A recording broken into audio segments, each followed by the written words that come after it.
coffee, but we are officially live. Here we are. How are we out of coffee?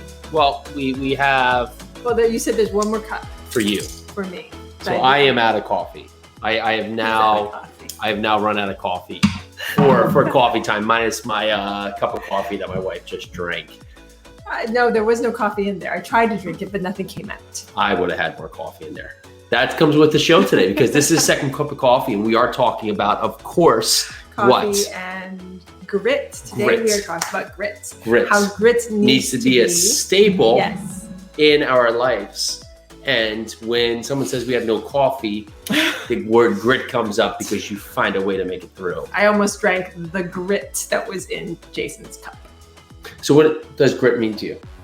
It means the bottom of the cup, all that grittiness that's there. No. So grit means that power that you have to like power through something when you're, especially like, I mean, the closest thing I can think of is like, oh geez, well, I can say childbirth, but all the mamas out there know what I'm talking about. Just that final push, that's grit. But like when you're working out, when you are like, for instance, running and you're thinking to yourself, okay, I want to do 5 miles. I'm on mile 4. I could just run home, or, home is right there. I could just not do the full 5 miles. It takes grit to push through that naysayer that's in your head. And if you want more grit, take a look at our number down there. Text us at 908-224-6876 to talk more about grit with us. Well, tell us what that word means to you. I would think the opposite side of grit is always assuming that you won't do it unless it's easy. No. Or asking for help. Well, no, grit is doing the hard stuff. It's just getting it done, and doing it right, but really getting it done. And I don't even know if it needs to be done right. It's just there's many times when we don't know the answer, and the easy thing is to throw in the towel. The easy thing is to not try or ask for help when you really could do it yourself, and you don't want to figure it out, even though that help that helps you one time won't benefit you in the long run. It's like feeding you but not teaching you to fish mentality. But see, that's dangerous though, because I'm all about asking for help. If you need help, ask for it. Well, that would be from a team. So maybe this is the best interest. Like if we tie our kids' shoes forever and never make them try, then that would let them off the hook from just getting to that next level, right? Where the grit that they have to come upon is that they get so, they can't do it. They figure it out. We'll show them they still can't do it. But ultimately, if every time we run over to help them, we're not setting them up for the future when there's not that hand there to pull them along. No, I get what you're saying, but it's a dangerous thing to tell our folks out there not to ask for help if you need it. What I'm saying is that grit is, like I just said, it's that underlying thing that helps push you through things, helps push you into the next step, helps push you, gives you the power to take that next step and keep on going. So would it be the fine line between knowing when to power through and knowing when to use the right help? Yeah. Could that when I think about grit, I don't think about fine lines though. I think about powering through. Like there's a brick wall. First, look for a door. If you see a door, open the door, take it. But I think so many times, especially just the word about grit is that we have to power through each wall without looking for that door. If you see a door, use it. But if there's no door and there's a brick wall in front of you, use that grit, use that power that you have to power through and push through that door.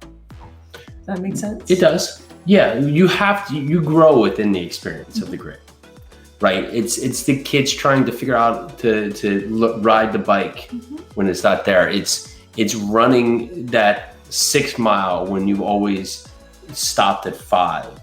It's powering through a difficult conversation that needs to be had instead of fighting back the talk and feeling angry or neglected because you didn't. It's standing up to someone who's not treating someone else fairly, with fairness or kindly. It's pushing yourself because you want to see how far you can go.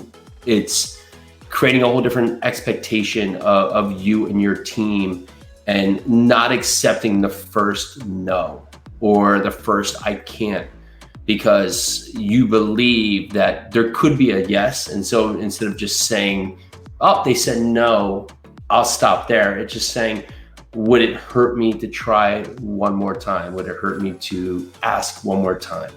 Or another time and another time until you get that yes. Well, the asking for help can be on that. Just because you ask for help doesn't mean you're going to be helped. Yeah, there's that.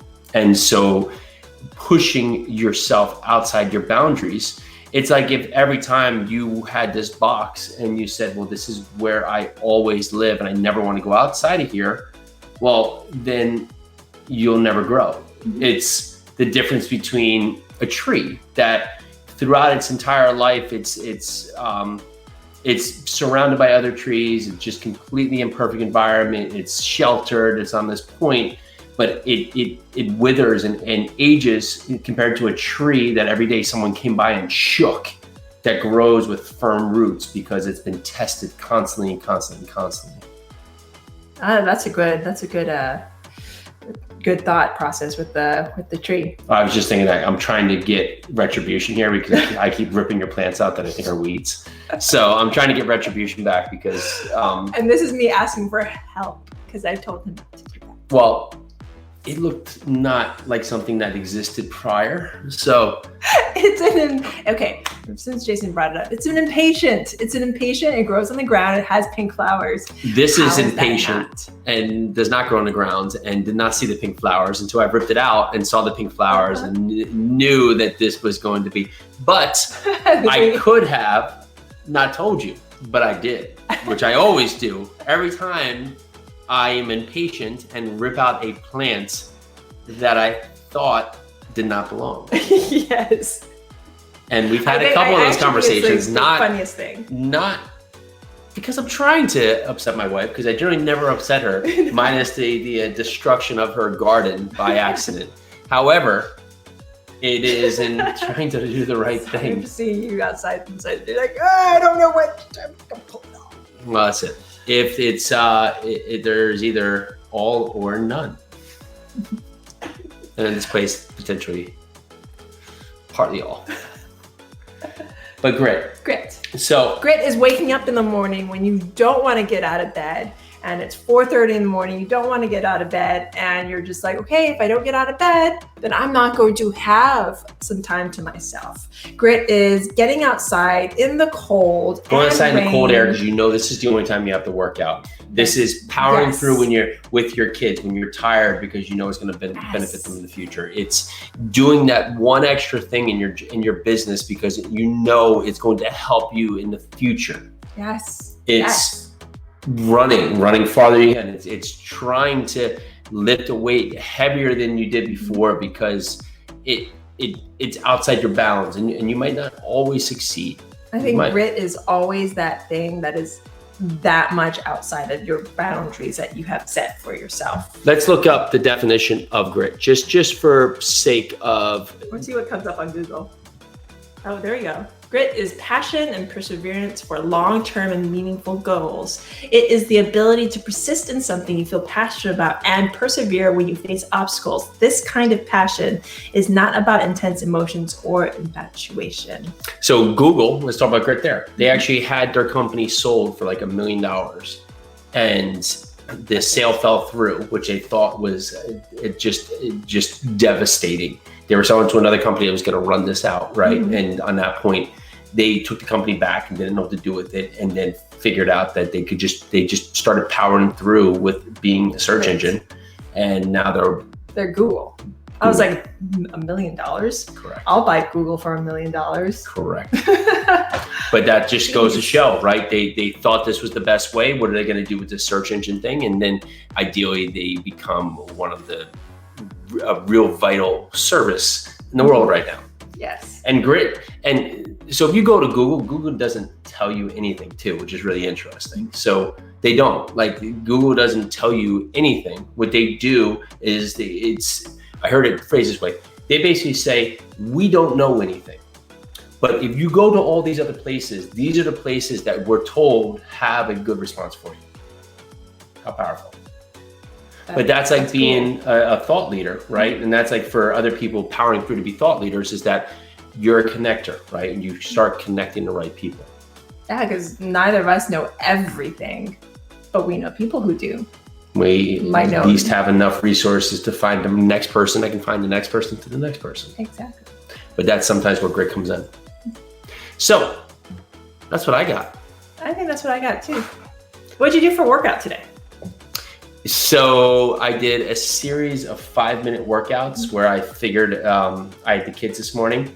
So I did all no weights, but I did chest, shoulders, abs, back, legs. 5 minutes, 5 minutes, 5 minutes, 5 minutes, 5 exercises, each of the 5 minutes for each of the 5 parts right there, with mostly body weight movements. And it was a pretty good workout. So I ran yesterday after, so I've ran twice now since 100 mile hour. My run, I don't know why I'm not sore, but I'm not going to question not being sore. My feet didn't blow up. No. Which only means that next time. 120? I was actually thinking 125. So next time we do 125, see if I can do that under 30 hours.